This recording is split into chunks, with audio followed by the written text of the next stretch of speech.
Chapter air and water. Air, have you noticed leaves fluttering on trees? क्या आपने कभी ये देखा है कि पेड़ों पे जो हमारी पत्तियां होती हैं वो हिल रही होती हैं? What is moving them? तो ऐसा क्या है जिसकी वजह से वो पत्तियां हमारी हिल रही होती हैं, मूव कर रही होती हैं? इट इज़ एयर, वो हवा है। हवा की वजह से जो हमारी पत्तियां हैं वो हिलती हैं। आप सबने देखा होगा कि जैसे कि अगर हम बाहर अपने कपड़े सुखा दें या फिर हमारे हाथ में कोई बहुत हल्की चीज़ हो तो क्या होता है कि जब हवा चलती है तो वो हिलने लग जाती है। तो यही चीज़ पेड़ों पर हो रही है। तो जो पत्तियां हैं वो हमारी हवा चलने पर हिलती हैं।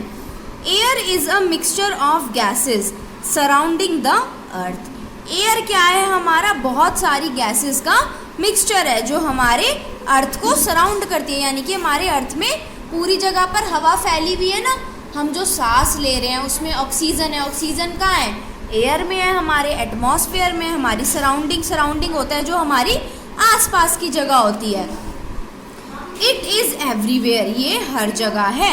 एयर हर जगह है ना, ऐसा थोड़ी है कि बस पार्क में है या बाहर रोड्स पर है, नहीं, वो हर जगह है। चाहे वो आपका घर हो, चाहे वो पार्क हो, चाहे वो कोई भी जगह हो। It can not be seen, उसको हम देख नहीं सकते। क्या आप हवा को देख सकते हो? आपको दिखती है हवा? नहीं, वो हमें नहीं दिखती। It can be felt when it is moving, और हमें वो महसूस हो जाती है। जब हवा चलती है तो हमें महसूस हो जाती है ना। जैसे किसी दिन बहुत ठंडी हवा चल रही है और हम छज्जे में जाके खड़े हो जाएं या हम पार्क में चले जाएं तो हमें बहुत अच्छे से हवा महसूस होती है। Moving air is called wind, और जब हवा हमारी चल रही होती है उसे हम विंड कहते हैं। All living things need air to breathe, जितने भी हमारे जीव जंतु हैं उनको हवा चाहिए होती है सांस लेने के लिए। We breathe in oxygen rich air and breathe out carbon dioxide rich air. अब जब हम सांस लेते हैं तो क्या करते हैं? हम एटमॉस्फेयर में से, हवा में से ऑक्सीजन को अपने शरीर के अंदर लेते हैं, और जब हम सांस को छोड़ते हैं तो हम अपनी बॉडी से कार्बन डाइऑक्साइड को निकाल देते हैं। यूजेस ऑफ एयर, अब हवा की क्या क्या यूजेस हैं, एयर के क्या क्या यूजेस हैं? We need clean and fresh air to breathe, हमें सांस लेने के लिए साफ और स्वच्छ एयर चाहिए होती है। हम गंदी अगर एयर में बार बार सांस लेंगे तो हम बीमार पड़ सकते हैं और हमें ऑक्सीजन भी अच्छे से नहीं मिलेगी। तो जो हमें ऑक्सीजन चाहिए, जो हमें एयर चाहिए हमारे आसपास है, वो क्लीन होनी चाहिए। Air is needed for burning, जब भी हमें कोई चीज़ जलानी होती है, किसी चीज़ को हमें बर्न करना होता है तो हमें एयर चाहिए। जैसे मैं भी आपको बता रही थी, अगर हमें कैंडल को जलाना है तो हमें उसके लिए ऑक्सीजन चाहिए, एयर चाहिए। अगर ऑक्सीजन नहीं होगी तो हमारी कैंडल नहीं बर्न हो पाएगी। We fill air in tyres, balls and balloons, हम टायर्स में, बॉल्स में और बलून्स में भी हवा भरते हैं। Drivers and mountaineers carry an oxygen cylinder on their back. अब क्या होता है कि जब हम लोग पहाड़ों पे जाते हैं, यानी कि ऊंचे सरफेसिस पर जाते हैं, तो वहाँ पे ऊपर जाते जाते एयर का लेवल, ऑक्सीजन का लेवल कम हो जाता है, तो इसलिए हमें अपने साथ ऑक्सीजन सिलेंडर लेके जाना पड़ता है। और डाइवर्स कौन होते हैं? जो हमारे समुद्र के अंदर जाते हैं, गहरे पानी के अंदर, तो हमें पता है कि हम पानी में सांस नहीं ले सकते, तो उसके लिए हमें ऑक्सीजन सिलेंडर की ज़रूरत होती है, जिसको वो अपने कंधे पे टांग कर लेके जाते हैं। Animals living in the water take the air present in the water through their gills। अब जो जानवर हमारे पानी के अंदर रहते हैं उनको एयर चाहिए होती है जो पानी के अंदर प्रेजेंट होती है, जिसमें यानी कि जैसे कि हमारी फिशेस हैं, फिशेस के पास क्या होते हैं? गिल्स होते हैं। तो क्या करते हैं वो? जो हमारे ऑक्सीजन डिजॉल्व होती है पानी के अंदर उसमें से सांस लेते हैं। Plants use carbon dioxide from the air to prepare their food. अब जो पौधे होते हैं उनको कार्बन डाइऑक्साइड चाहिए होती है एयर में से, ताकि वो अपना खाना बना सके। जैसे कि ह्यूमन बींग्स को ऑक्सीजन चाहिए एयर में से, ऐसे ही प्लांट्स को एयर में से कार्बन डाइऑक्साइड चाहिए होती है अपना खाना बनाने के लिए। Properties of air, air fills space. अब हमारी जो एयर है उसकी क्या क्या प्रॉपर्टीज़ हैं? एयर क्या होता है? हमारी जगह को भरता है। When we blow air into balloons or a flat tube, we notice that it blows up. अब जब भी हम गुब्बारे में या एक फ्लैट ट्यूब के अंदर हवा भरते हैं तो वो फूल जाता है ना। जैसे गुब्बारा फूला हुआ नहीं आएगा, अगर आप गुब्बारे का पैकेट लाए हो तो जब आप उसमें फूंक मारोगे, उसमें एयर डालोगे तो वो फूल जाएगा ना। This shows that air occupy space. तो इससे क्या पता चलता है कि जो एयर है वो हमारी स्पेस को ऑक्यूपाई करता है। एयर हैज़ वेट, एयर के पास वजन भी है। Take a deflated without air and an inflated balloon. अब डिफ्लेटेड क्या होता है, यानी कि हमारा वो गुब्बारा जिसके अंदर हवा नहीं है, यानी कि जो गुब्बारा आप बाजार से लेकर आए हो पैकेट के अंदर उसमें हवा नहीं होती, तो उसे हम डिफ्लेटेड बलून बोलेंगे। और इन्फ्लेटेड बलून वो होता है जिसके अंदर हम हवा भर देते हैं, जो फूल जाता है गुब्बारा। अब वो कह रहा है ये दोनों गुब्बारे लो आप। Now hang these on a stick with a thread. अब क्या करो, इसको एक तिल्ली के साथ धागे के सहारे उस पर बांध दो। What do you notice. अब आप क्या नोटिस करते हो, देखो यहाँ पे इन्होंने हमें पिक्चर भी दी हुई है, इन्होंने एक, अब देखो यहाँ इन्होंने हमें एक इमेज भी दी हुई है। ये इन्होंने एक स्टिक ली, स्टिक पे इन्होंने एक तरफ तो डिफ्लेटेड बलून लगा दिए, यानी कि जिस बलून के अंदर हवा नहीं है, और दूसरी तरफ जो बलून है, गुब्बारा है, उसके अंदर हमने हवा भर दी। तो अब हमने क्या करा, बीच में से इसको एक धागे से बांध दिया। अब हम ये देख रहे हैं कि जिधर की तरफ हवा है, जिधर की तरफ हवा वाला गुब्बारा है, वो वाली साइड थोड़ी झुक गई, यानी कि उस वाले गुब्बारे में वजन है, और जिस गुब्बारे में हवा नहीं है वो ऊपर की तरफ उठ गया।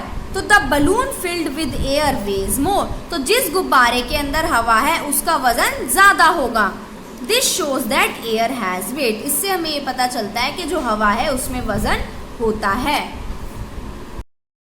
Air has water moisture. Air के अंदर मॉइस्चर भी होता है, यानी कि पानी नहीं, इसका ये मतलब नहीं है कि उसमें पानी भरा होता है, उसमें हल्का हल्का सा मॉइस्चर होता है, यानी कि ड्रॉपलेट्स होती हैं पानी की। Fill ice cold water in a glass. अब एक ग्लास लो और उसके अंदर एकदम बर्फ वाला ठंडा पानी भर दो। Leave it for some time. और उसे कुछ टाइम के लिए आप बाहरी रूम में छोड़ दो। We notice that tiny droplets appear on the outer surface of the glass.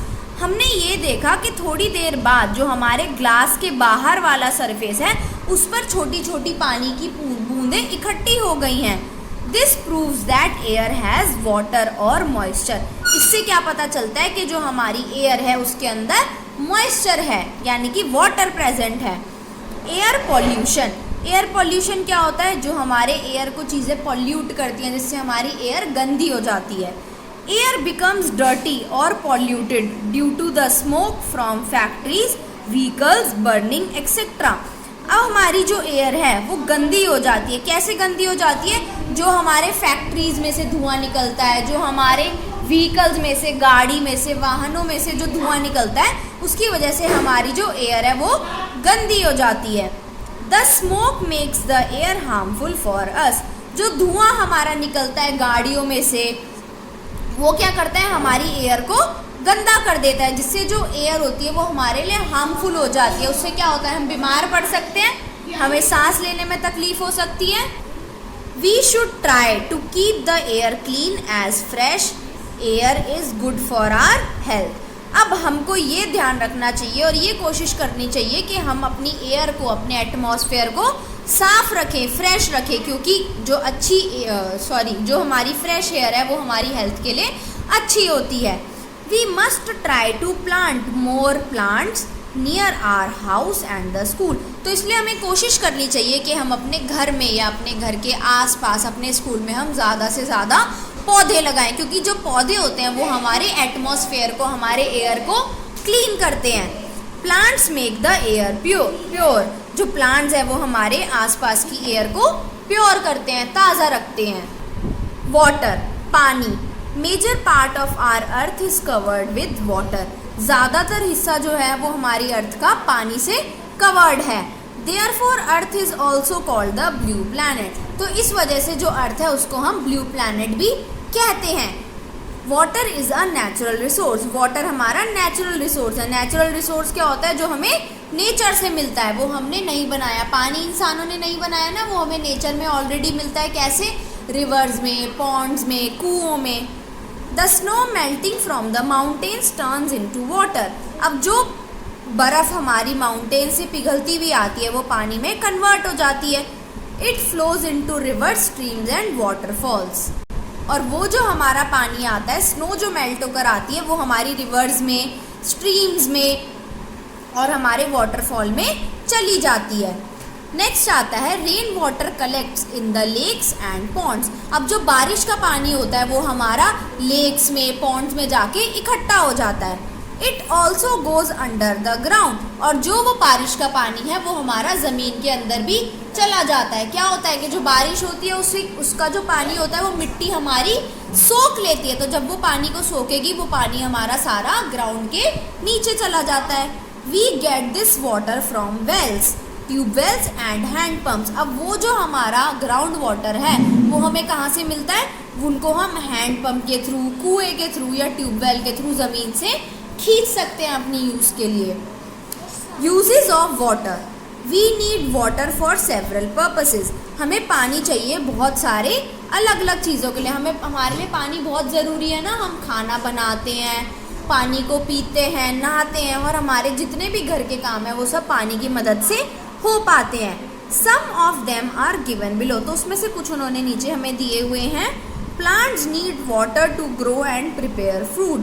Plant जो है वो हमें प्लांट्स को पानी चाहिए। किस लिए चाहिए? बढ़ने के लिए, खाना बनाने के लिए। Animals also need water to drink and keep themselves clean. Animals जो है उनको भी पानी चाहिए, पानी पीने के लिए और अपने आप को साफ रखने के लिए। Some plants and animals grow and live only in water. और हमारे कुछ पेड़ पौधे, कुछ जानवर ऐसे हैं जो सिर्फ पानी में ही ग्रो करते हैं और वहीं जीते हैं। जैसे कि फिशेज़ हैं। फिशेस कभी ज़मीन पे आके जी सकती हैं? नहीं, उनको पानी ही चाहिए जीने के लिए। ऐसे ही हमारे कुछ प्लांट्स होते हैं, जैसे कि एल्गी होता है हमारा, ये हमारा प्लांट का नाम है, जो सिर्फ पानी में ही उगता है और वहीं पर ही जीता है। नेक्स्ट आता है वाटर पॉल्यूशन के जो हमारा पानी है वो गंदा कैसे होता है। Water is made impure by. Water हमारा इम्प्योर कैसे होता है? Water products thrown into rivers, waste products thrown into rivers from homes and factories. अब जो भी हमारे घर का गंदा कूड़ा होता है या जो फैक्ट्रीज से कूड़ा आता है वो हमारा सारा पानी में जाता है। तो उससे क्या होता है? हमारा जो पानी है वो पोल्यूट होता है, गंदा हो जाता है। Washing of clothes. अगर हम उन पानी के अंदर, जैसे रिवर के अंदर या पॉन्ड में जाके अगर हम अपने कपड़े धोने लगे तो क्या होगा? वो पानी भी पोल्यूट हो जाएगा, क्योंकि उसमें जितना भी मिट्टी होगी, जो भी गंदगी होगी वो सारी पानी में ट्रांसफ़र हो जाएगी। Bathing animals in the water. जब हम जानवरों को उन रिवर में, पॉन्ड्स में नहलाएंगे तो क्या होगा कि वो हमारा पानी गंदा हो जाएगा। Cleaning water. The harmful impurities in water can be removed by these method. अब क्या होता है? हम अपने पानी को साफ़ कैसे कर सकते हैं? हमारे पानी को हम अलग अलग मेथड के यूज़ करके उनको साफ़ कर सकते हैं। जैसे कि पहला है बॉइलिंग, यानी कि उबालना। Boiling kills the germs in the water. जब हम पानी को उबालते हैं गैस पर रखकर तो क्या होता है? उसके अंदर जितने भी कीटाणु होते हैं वो मर जाते हैं। नेक्स्ट आता है filtering. Filtering removes the impurities present in the water. अब फिल्टरिंग क्या होता है? यानी कि किसी भी चीज़ को छानना। तो जब भी हम पानी को छानते हैं तो उसमें जो भी इम्प्योरिटीज़ होती हैं, यानी कि जो चीज़ें हमारे पानी को गंदा करती हैं, वो उसमें से हट जाती है, रिमूव हो जाती हैं। Keep the water in clean and covered vessels. जो हमारा पानी है उसको हम ढके हुए बर्तनों में रखें और साफ बर्तनों में रखें। Do not forget to wash hands before handling water. जब भी हम पानी को हैंडल करें, यानी कि किसी भी चीज़ में यूज़ करें, तो उससे पहले हमें अपने हाथों को धो लेना चाहिए, ताकि हमारे हाथों की जो गंदगी है वो पानी में ना चली जाए। नेक्स्ट आता है सेव वाटर। हम पानी को कैसे बचा सकते हैं? Very little water is available for drinking. पानी, पीने का जो पानी है वो हमारी धरती पे बहुत कम अमाउंट में प्रेजेंट है। We must not waste it. हमें उसको बर्बाद नहीं करना चाहिए। Turn off the tap when not in use. अब जब भी हमें नल की ज़रूरत ना हो तो हम उसे बंद रखें। जैसे कि हम टूथब्रश करते हैं, ब्रश करते हैं ना हम सुबह में, तो हम नल को खुला छोड़ देते हैं। हमें खुला नहीं छोड़ना चाहिए। हम उसे तभी यूज़ करना चाहिए जब हमें उसकी ज़रूरत हो। Repair leaking pipes and taps immediately. अब जो भी हमारा नल या पाइप अगर ख़राब हो गया है, जिसमें से पानी निकल रहा है, उसको हम जल्द से जल्द ठीक करवा लें। डू नॉट वॉश क्लोथ्स और Beth animals in water bodies. जो वाटर बॉडीज़ हैं, जैसे कि हमारी पॉन्ड्स हैं, रिवर हैं, इसके अंदर हमें कभी भी अपने कपड़ों को नहीं धोना चाहिए और ना ही जानवरों को नहलाना चाहिए। उससे क्या होगा कि जो भी हमारे जर्म्स हैं उस पानी में चले जाएंगे। कलेक्ट रेन वाटर, जो बारिश का पानी है हमें उसे कलेक्ट करना चाहिए। क्या होगा कि जो बारिश का पानी है, हमें पता है कि प्योरेस्ट फॉर्म होता है वाटर की, तो अगर हम उसे कलेक्ट करेंगे, सेव करेंगे, तो हम उसे और बाकी चीज़ों में यूज़ कर सकते हैं। इस तरीके से हम अपने पानी को सेव कर सकते हैं।